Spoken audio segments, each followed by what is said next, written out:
saya Maria Vania Martinita NIM 400113191950003. Halo teman-teman semua, perkenalkan nama saya Kurnia Muhammad Pradana, NIM 4001131965005.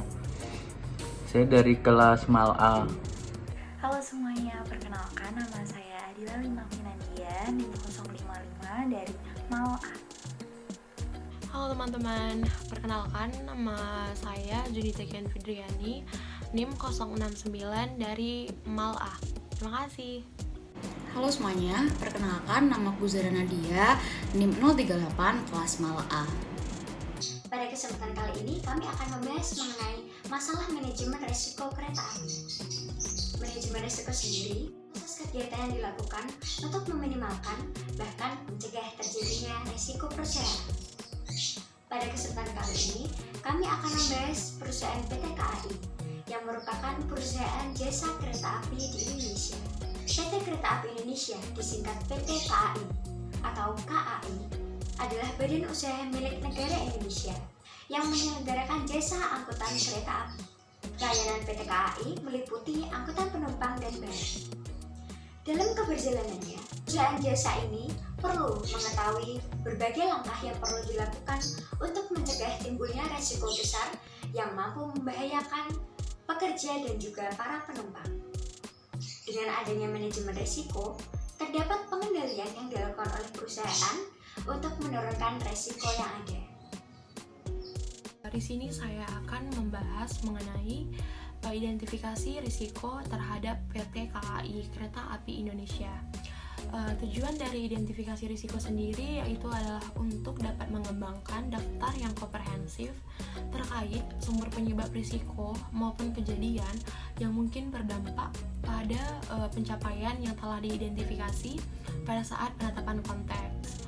Hasil dari identifikasi risiko sendiri akan disajikan dalam Risk Register atau dengan metode Risk Breakdown Structure atau RBS yang akan difokuskan pada risiko operasional untuk PT KAI sendiri, yaitu adalah terkait pelayanan. Dan di sini saya akan memaparkan mengenai penyebab dari risiko-risiko yang telah diidentifikasi. Yang pertama itu risiko adanya keterbatasan suplai suku. Penyebabnya yaitu adalah sebagian besar sarana dan suku dari kereta api yang mengharuskan untuk diimpor. Dan yang kedua yaitu adalah keterbatasan kapasitas depo atau balai jasa. Penyebabnya sendiri yaitu adalah karena PT KAI sendiri memiliki 6 balai jasa, yaitu ada 2 di Pulau Sumatera dan ada 4 di Pulau Jawa, dengan waktu pengerjaan maupun perawatan yang cukup lama, yaitu terkira satu rangkaian kereta api kurang lebih dari 30 hari.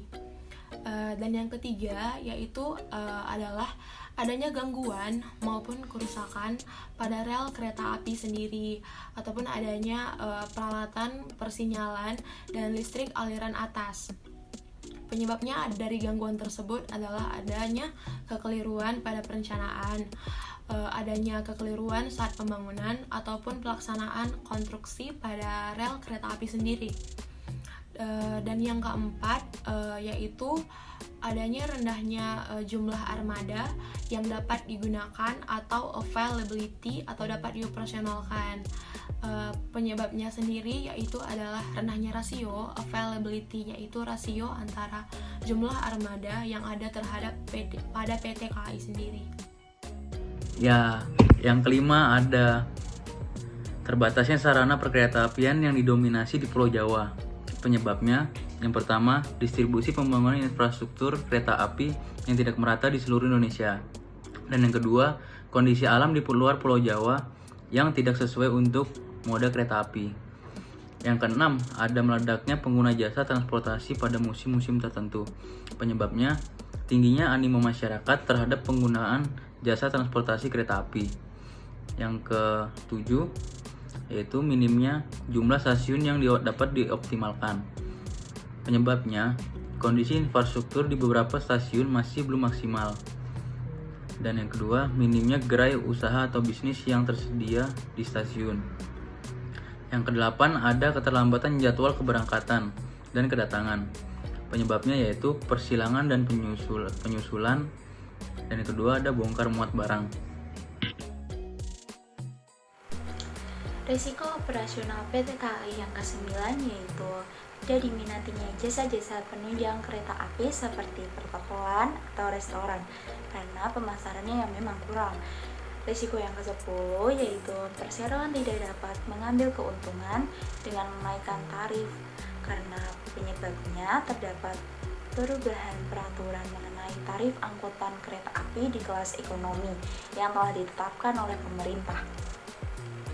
Risiko operasional selanjutnya yaitu menurunnya pendapatan perseroan disebabkan oleh kenaikan biaya perawatan sarana dan prasarana yang ada di stasiun kereta api.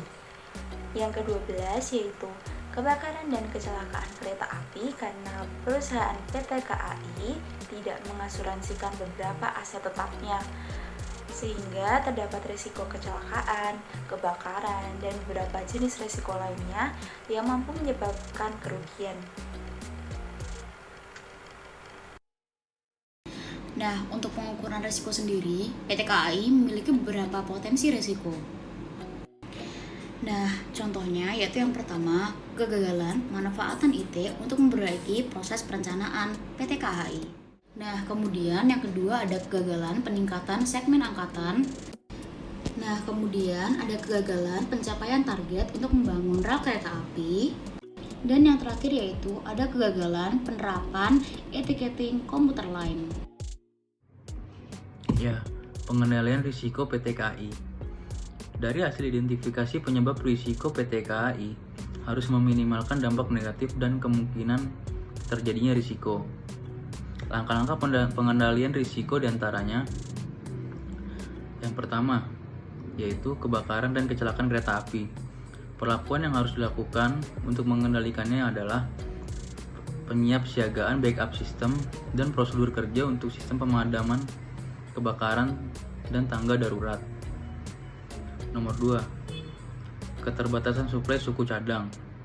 Cara perlakuan yang dilakukan adalah pengaturan penggunaan dan suplai suku cadang yang lebih baik. Nomor 3, gangguan dan kerusakan pada rel, peralatan persinyalan dan listrik aliran atas. Perlakuan yang harus dilakukan adalah optimalisasi perawatan prasarana, ketelitian pemeriksaan, serta kerjasama tim yang baik. Yang nomor 4 yaitu terbatasnya mitra pengguna angkutan kereta api barang. Perlakuan yang harus dilakukan adalah memprioritaskan pelayanan terhadap permintaan jasa angkutan barang dalam jumlah besar dan kontinu, berjarak tempuh jauh, dan bertarif tinggi. Dan nomor 5 yaitu meledaknya penggunaan jasa transportasi pada musim-musim tertentu. Perlakuan yang harus dilakukan adalah memperbanyak point of sales untuk penjualan tiket, bekerja sama dengan mitra eksternal.